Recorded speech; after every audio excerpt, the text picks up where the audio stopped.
आज आपण आपला 12वी मधला नवीन टॉपिक सुरू करतोय, introduction to polymer chemistry.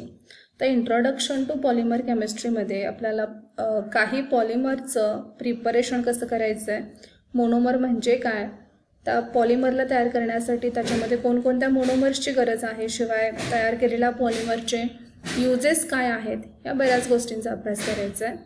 So firstly introduction. Here what is polymer. तर पॉलिमर या शब्दामध्ये आपल्याला पॉली आणि मर हे दोन शब्द दिसतात। पॉली म्हणजे मेनी आणि मर म्हणजे smallest unit.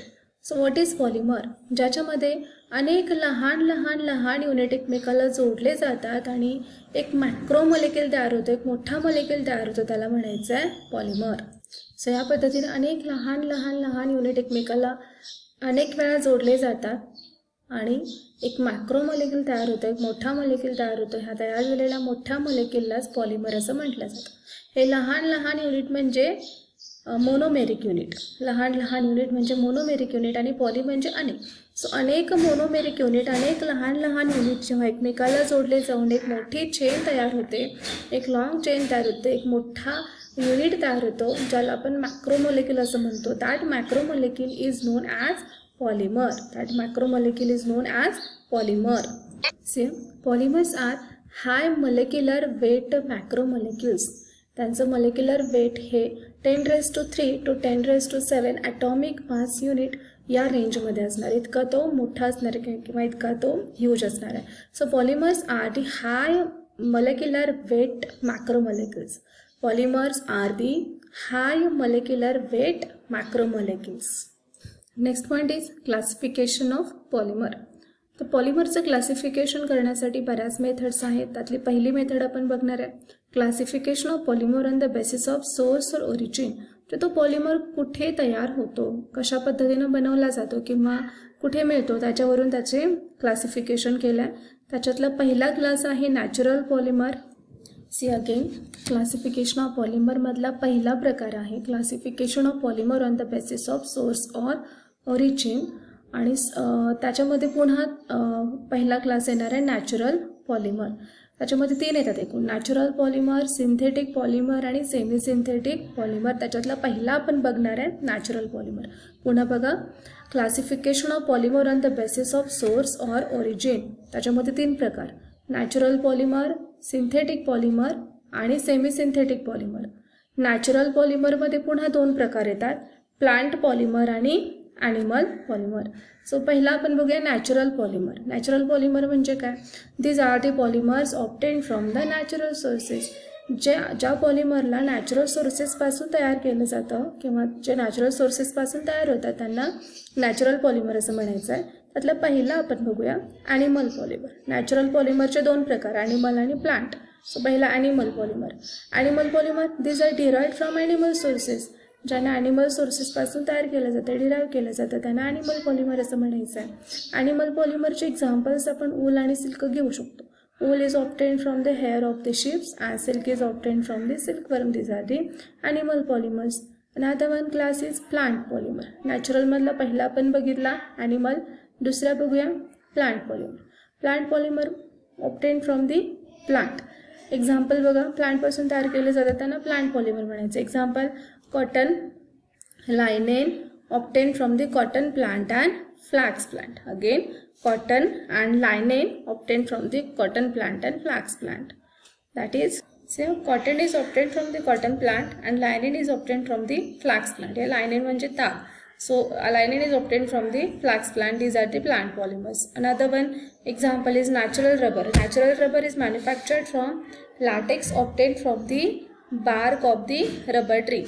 So rubber tree पासून मिळणारा जो natural rubber आहे तो सुद्धा plant polymer आहे। Say again, classification of polymer on the basis of sources और ओरिजिन। त्याच्यामध्ये पहिला क्लास आला नॅचरल पॉलिमर, नॅचरलमध्ये ॲनिमल आणि प्लांट। ह्याच्यातला दुसरा क्लास येणार आहे synthetic polymer. Another one class is synthetic polymer. Synthetic polymer म्हणजे मॅनमेड पॉलिमर्स आहेत किंवा आर्टिफिशियली जे तयार केले जातात त्यांना सिंथेटिक पॉलिमर असं म्हणायचं आहे। So these are manmade polymer. These polymers are artificially prepared by polymerization of one monomer और कोपॉलिमरायझेशन of 2 or more monomer.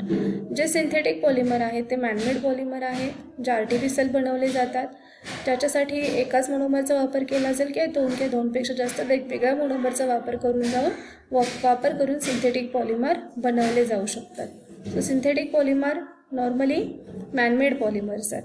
These are further divided into 3 subtypes, namely fibers, synthetic rubbers and plastic. त्याचं पुन्हा आपण classification करू शकतो fibre, synthetic rubber आणि प्लास्टिकमध्ये. तिसरा class आहे याच्यातला सोर्सेस किंवा ओरिजिनमधला तिसरा क्लास आहे semi synthetic polymer. So semi synthetic polymer म्हणजे काय, जे मॅनमेड पॉलिमर्स आहेत त्यांच्यावरती थोडीशी केमिकल ट्रीटमेंट करून त्यांचे टेन्साईल स्ट्रेंथ, त्यांचा ॲपिअरन्स थोडंसं बदललं जातं, त्याला सेमी सिंथेटिक पॉलिमर असं म्हटलं जातं. This are derived from the natural polymer. जे नॅचरल पॉलिमर आहे त्यांच्यामध्ये थोडासा चेंज करायचा आहे. This are also called as the regenerated fibre, पुन्हा तयार केले जाणारे fibre. Cellulose derivative such as a cellulose acetate rayon, cellulose nitrate viscose rayon, cupra ammonium rayon are the few examples of this category.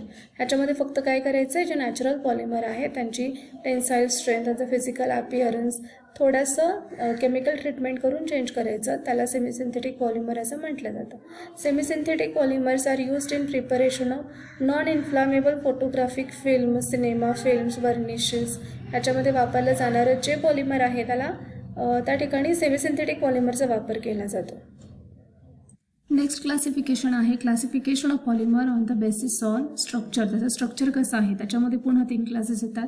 Linear straight chain polymer, दुसरा आला branch chain polymer आणि तिसरा आहे network polymer. त्यातला पहिला आपण बघणार आहे लिनियर और स्ट्रेट चेन पॉलिमर. तर लिनियर और स्ट्रेट चेन पॉलिमर म्हणजे काय, तर when a monomeric molecule are join together in a linear arrangement. Monomeric molecule are join together in a linear arrangement. त्यांची अरेंजमेंट ही एकमेकाला लिनियर असणार आहे, समांतर असणार आहे किंवा सलग असणार आहे. त्या अरेंजमेंटला किंवा त्या पॉलिमरला स्ट्रेट चेन पॉलिमर किंवा लिनियर पॉलिमर असं म्हणायचं. आणि हा ऑब्टेन करण्यासाठी वापरलेला जो मोनोमर आहे तो बायफंक्शनल असायला पाहिजे किंवा अल्कीन असायला पाहिजे. बायफंक्शनल असायला पाहिजे किंवा अल्कीन असायला, म्हणजे दोन्ही बाजूला फंक्शनल ग्रुप असायला पाहिजे त्याच्या, तो बायफंक्शनल मोनोमर असायला पाहिजे किंवा तो अल्कीन असायला पाहिजे. सो लिनियर और स्ट्रेट चेन पॉलिमर म्हणजे काय, याच्यामध्ये मोनोमेरिक युनिट एकमेकाला सलगरित्या जोडलेले असतात आणि पॉलिमरची लॉंग स्ट्रेट चेन तयार होते, त्याला म्हणायचं लिनियर और स्ट्रेट चेन पॉलिमर. आणि लिनियर पॉलिमर बनवण्यासाठी वापरलेला जो मोनोमर आहे तो आयदर बायफंक्शनल असायला पाहिजे किंवा तो अल्कीन असायला पाहिजे. आयदर तो बायफंक्शनल म्हणजे त्याला 2 फंक्शनल ग्रुप असणार असायला पाहिजे किंवा तो अल्कीन असायला पाहिजे. अशा पॉलिमरला लिनियर किंवा स्ट्रेट चेन पॉलिमर असं म्हणायचं. आता हा अल्कीन लिनियर पॉलिमर कसा बनवतो किंवा बायफंक्शनल मोनोमर लिनियर पॉलिमर कसा बनवतो हे पुढे आपण या युनिटमध्ये एक्झाम्पलमध्ये बघणार आहे. देन ह्याचे एक्झाम्पल्स आपण बघू शकतो. त्याचं एक्झाम्पल आहे PVC. Example is PVC that is polyvinyl chloride. PVC that is polyvinyl chloride. किंवा त्याचं एक्झाम्पल आपण आणखीन एक बघू शकतो high density polythene. High density polythene हे एक्झाम्पल आपण ह्याच्यामध्ये बघू शकतो. ह्या दोन्हींचंही प्रिपरेशन कसं करायचं हे ह्या युनिटमध्ये आपण पुढे शिकणार आहे, तर फक्त आपण त्याला एक्झाम्पल म्हणून बघूयात.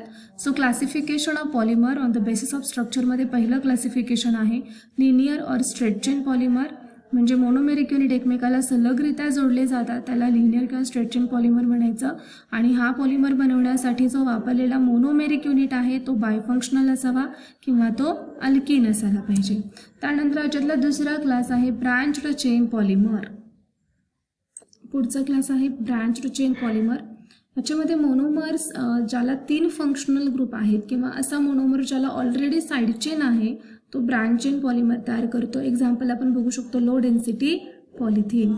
इथे लो डेन्सिटी पॉलिथिनचं स्ट्रक्चर आपण बघू शकतो. ह्याच्यामध्ये मध्ये मध्ये ब्रांचेस दिसत आहेत, तर स्ट्रेट चेनला मध्ये मध्ये अशा पद्धतीच्या ब्रांचेस दिसत आहेत. Therefore this is a branched chain polymer. This is the branched chain polymer. पुन्हा बघा ब्रांच्ड चेन पॉलिमर म्हणजे काय, तर मोनोमरला 3 फंक्शनल ग्रुप, म्हणजे तिन्ही बाजूला 3 फंक्शनल ग्रुप असतील तर तो तिन्ही बाजूला दुसरे मोनोमर अटॅच करून घेऊ शकतो, म्हणजे त्याला ब्रांच येणार. So monomers having 3 functional group are already having a side chain giving rise to branched chain polymer. For example low density polythene, ज्याला ऑलरेडी ब्रँच आहे असा जरी मोनोमर असेल तरी त्याच्यापासून तयार होणारा जो पॉलिमर आहे तो ब्रँच रिजन पॉलिमर आहे. लो डेन्सिटी पॉलिथिनचं स्ट्रक्चर आत्ताच आपण बघितलं आहे. देन तिसरा याच्यातला क्लास आहे ज्याच्यामध्ये क्रॉस लिंक्स तयार होतात किंवा नेटवर्कसारखं जाळीसारखं स्ट्रक्चर तयार होतं. अशा पॉलिमरला नेटवर्क पॉलिमर किंवा क्रॉस लिंक्ड पॉलिमर असं म्हणायचं. पुन्हा बघा, ज्या पॉलिमरमध्ये जाळं तयार होतं किंवा क्रॉस लिंक्स तयार होतात अशा पॉलिमरला क्रॉस लिंक्ड पॉलिमर किंवा नेटवर्क पॉलिमर असं म्हणायचं आहे. एक्झाम्पल इथं दिलं आहे बाकेलाईट आणि मेलामाइन.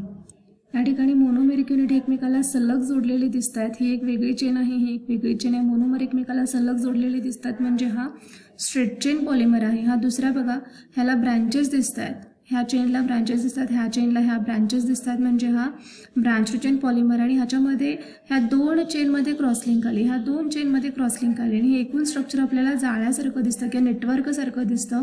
देअरफॉर ह्याला म्हणायचं क्रॉसलिंक्ड पॉलिमर किंवा नेटवर्क पॉलिमर.